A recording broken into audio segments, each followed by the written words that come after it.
Anemia sel sabit adalah gangguan darah genetik yang ditandai dengan keberadaan hemoglobin abnormal yang dikenal sebagai hemoglobin is.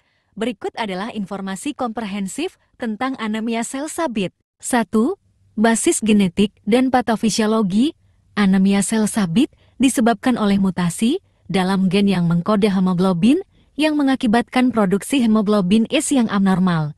Hemoglobin is menyebabkan sel darah merah menjadi kaku dan berbentuk sabit, menyebabkan penyumbatan di pembuluh darah dan pengiriman oksigen yang berkurang ke jaringan. 2. Gejala anemia sel sabit.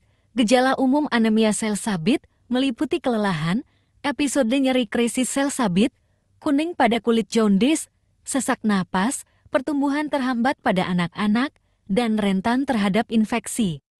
Individu dengan anemia sel sabit juga mungkin mengalami komplikasi seperti kerusakan organ, stroke, dan sindrom dada akut. 3. Diagnosis dan evaluasi.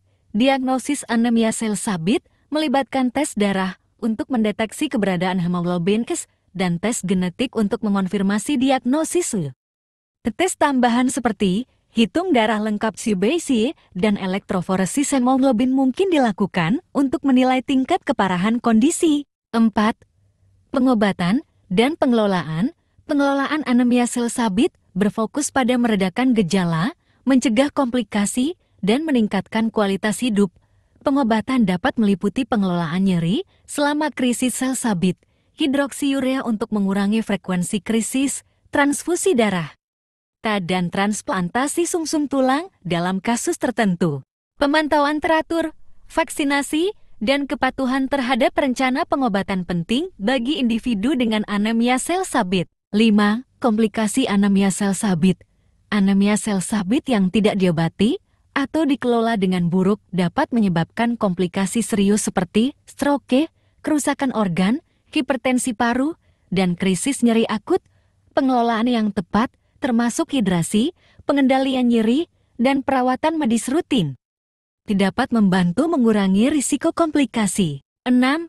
Prognosis dan kualitas hidup. Dengan kemajuan dalam pengobatan dan perawatan pendukung, banyak individu dengan anemia sel sabit dapat menjalani kehidupan yang produktif dan mengelola kondisi dengan efektif.